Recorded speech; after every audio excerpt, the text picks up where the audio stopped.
The scent of pine and the soft hum of the refrigerator were the only comforts in our cozy living room, where memories of happier times hung on the walls. I sat there, the clocks ticking a relentless reminder of our dwindling savings and the life we once knew. George was upstairs, his gentle snores a stark contrast to the turmoil brewing in my heart.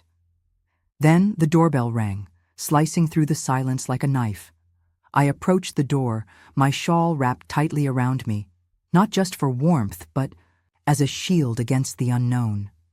There stood Tom and Jake, their faces lit by the porch light, looking as out of place as a storm on a clear day. They had a proposal, one that could solve our financial woes, but at a cost I never imagined. My heart raced as I invited them in, the weight of their words settling like a fog around us. What would I do? What would George say if he knew? The scent of pine and the faint hum of the refrigerator filled the air as I sat in our cozy living room, the walls adorned with pictures of our life together. I glanced at the clock. It's ticking, a reminder of time slipping away, much like our savings had been doing lately. The evening had settled into a peaceful silence. George's soft snores, drifting down from upstairs when the doorbell shattered the calm. It was an odd time for visitors, especially in our quiet neighborhood where the most excitement was usually a cat fight or the occasional late-night dog walker. I adjusted my shawl, feeling the chill of the night air as I approached the door. With a gentle twist of the knob, I opened it to find Tom and Jake, their faces lit by the porch light, looking somewhat out of place in their work clothes, as if they'd come straight from the hardware store. "Hey, Linda," Tom said, his voice a mix of cheer and caution. "Sorry to drop by unannounced, but we've got something to discuss." Jake nodded, his usual easy smile replaced by a more serious expression. "It's about George's truck, and well, we've been thinking." I stepped aside, inviting them in, curiosity piqued by their unexpected visit. The living room felt smaller with their presence, their youthful energy contrasting with the worn comfort of our home. "We know about the truck," Jake started, his voice low, respectful. "And we've been talking, Linda. We want to help." Tom chimed in, "Yeah, we've got an idea. It's a bit unconventional, but we think it could work." I sat down, my heart racing, with a mix of hope and skepticism. There Tom and Jake stepped inside, their presence filling the room with an energy that felt out of place in our quiet home. They exchanged a look, a silent agreement before Tom spoke up, his voice a mix of nervousness and excitement. "Linda, we've got something to discuss with you," Tom started, his eyes darting around as if looking for George. Jake chimed in, "It's a bit unconventional, but we think it could help you and George out." I offered them tea, trying to ease the tension that had suddenly filled the room. As I set down the cups, Jake took a deep breath and laid out their proposition. They offered a significant sum of money, enough to cover the truck repairs and then some, in exchange for an intimate night with both of them. The room fell silent, the only sound the ticking of the old grandfather clock in the corner. My mind raced. The financial relief was tempting, but the moral implications were staggering. What would George say if he knew? Tom leaned forward, his voice softening. "We know this might sound out of the ordinary, but we've seen how hard you and George have been working. This could be a way out, a chance to breathe." Jake nodded, adding, "We're not just talking about the truck, Linda. This could help with everything, give you both some peace of mind." I felt the weight of their words, the gravity of the situation. Here were two young men, friends of George, offering us a way out of our financial woes, but at what cost?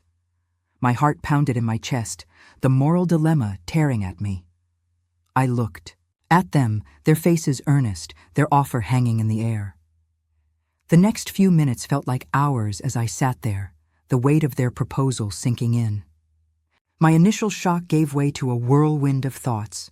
Here was an opportunity to solve our financial woes, but at what cost? Tom, sensing my hesitation, spoke gently. We understand this is a lot to take in, Linda. We respect you and George, and we wouldn't have suggested this if we didn't think it could help, Jake added. And we promise this stays between us. No one else will know. I looked at them. These young men who had always been kind, who had shared laughs with George, who had become like family. The idea was shocking, yet part of me was curious, even flattered by their attention. After they left, I sat alone, the silence of the house amplifying my thoughts. I remembered the days when I felt vibrant, desired, and alive. Could this be a way to reclaim that part of myself? Could I really go through with this? The thought of George, his gentle snoring upstairs, made my heart ache. He had always been my rock, my partner through thick and thin. What would he think if he knew about this proposition? The idea of betraying him, even for our financial security, felt like a betrayal of everything we had built together. I walked over to the window, peering out into the darkness. The street was quiet, the only light coming from the street lamp casting long shadows on the pavement. It was as if the world outside was holding its breath, waiting for my decision. My mind wandered back to the times when George and I were younger, when life was simpler, and our love was all the adventure we needed. We had faced challenges before, but this was different. It wasn't just about money. It was about trust, about the very essence of our relationship. I returned to the couch, my tea now cold and untouched. The ticking of the clock seemed louder, more insistent, as if urging me to make a choice. I thought about the sacrifices we had made, the dreams deferred for the sake of stability. Was this the price of that stability? The proposal. The following day, I found myself at the local cafe, a place where George and I used to spend our Sunday mornings. I needed space to think, away from the house that now felt like a cage of my own indecision. I sipped my coffee, watching the world go by, contemplating my next move. My phone buzzed with a message from Tom. "We're serious about the offer, Linda. Just let us know." I felt a mix of excitement and dread. The money was there, waiting, a solution to our problems. But what about my marriage, my vows? I thought of George, his gentle snoring from the night before, his unawareness of the storm brewing in our lives.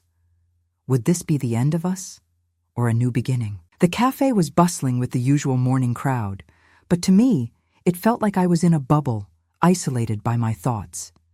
The aroma of freshly baked pastries mingled with the scent of coffee, a comforting backdrop to the turmoil inside me. I replayed the conversation from last night in my mind, the earnestness in Tom and Jake's eyes, their proposal hanging in the air like a heavy fog. It was an offer that could solve our financial strain, but at what cost? The idea of being intimate with them, even for a night, felt like a betrayal of everything George and I had built together. I glanced around the cafe, seeing couples laughing, friends chatting, and for a moment I envied their simplicity. Life, for them, seemed straightforward, unburdened by the kind of choices I was facing. My phone buzzed again, another message from Tom. "Take your time, Linda. We just want to help." Help. The word echoed in my mind. Was this help, or was it something else? I remembered the days when George and I were younger, when our love was all the adventure we needed. We had faced challenges before, but this was different. It wasn't just about money. It was about trust, about the very essence of our relationship. I sipped my now lukewarm coffee, the taste bitter on my tongue, mirroring the bitterness of my thoughts. The idea. That evening, after George had gone to bed, I made my decision. I texted Tom and Jake, "I'm in." My heart pounded as I waited for their response, the screen lighting up with their confirmation. The night unfolded with a mix of awkwardness and a strange sense of liberation. In their arms, I felt a rush of youth, a rekindling of a fire I thought had long gone out. It was more than physical. It was an emotional awakening, a reminder of my own desirability and vitality. Their touch was gentle, their whispers filled with promises of a night that would erase our financial woes. But at what cost to my soul, to my marriage? As dawn broke, I lay there, the reality of what I had done settling in. The money was now in our bank account, but the weight of my choices felt heavier than any financial burden. I watched the first light of morning seep through the curtains, casting shadows that seemed to dance with my guilt. What would the morning light reveal about my choices? I slipped out of bed, careful not to wake them, and wrapped myself in my robe. The house was silent except for the soft sounds of their breathing. I walked to the kitchen, the cold tiles under my feet a stark contrast to the warmth I had just left. I made coffee, the routine act grounding me, pulling me back to reality. As I sipped the hot, bitter liquid, I replayed the night in my mind. The laughter, the intimacy, the moments where I felt alive in ways I hadn't in years. But with each memory, the pang of betrayal grew sharper. I had crossed a line, one that could not be uncrossed.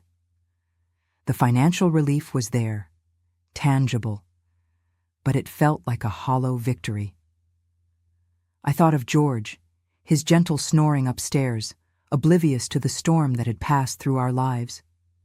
How could I face him? How could I look into his eyes, knowing what I had done? I glanced at the clock, its hands moving with an indifference to my turmoil. The world outside was waking up, unaware of the personal earthquake that had just shaken my life. I knew I had to confront this. The morning after, I sat at our kitchen table, the sunlight streaming through the window, casting a warm glow over the room. George, oblivious to the night's events, joined me with a smile, discussing plans for the truck repair now that we had the funds. I watched him, my heart heavy with the secret I now carried. Yet there was no regret. I had done it for us, for our future, but also for myself. I had felt alive, wanted, and in that moment I had reclaimed a part of me that I thought was lost to time. As George talked about the truck, I realized that while our financial situation might be resolved, the journey ahead would be different. I had crossed a line, but in doing so, I had also found a new strength within myself. The night with Tom and Jake was more than just a physical encounter. It was an awakening, a reminder of my own vitality and desirability. I remembered their gentle touches, the way their whispers promised a night of escape from our financial woes. But now, in the light of day, those promises felt like chains, binding me to a decision that could unravel everything George and I had built. Would this secret change us, or would it be the silent bond that kept us together? The coffee in my cup had gone cold, much like the chill that had settled in my heart. I looked at George, his face lit by the morning sun, so unaware of the storm that had passed through our lives. How could I face him, knowing what I had done? The intimacy I shared with Tom and Jake, though consensual and filled with a strange sense of liberation, now felt like a betrayal of our vows, our trust. I thought about the laughter, the moments, where I felt alive in ways I hadn't in years, but with each memory, the pang of guilt grew sharper. I had crossed a line, one that could not be uncrossed. The financial relief was there, tangible, but it felt like a hollow victory. George continued to talk about the truck, his enthusiasm undimmed by my silence. I nodded, my responses automatic, my mind elsewhere. I was here, but don't forget to subscribe, like, and comment if you enjoyed this story. This will help us create more engaging stories for you.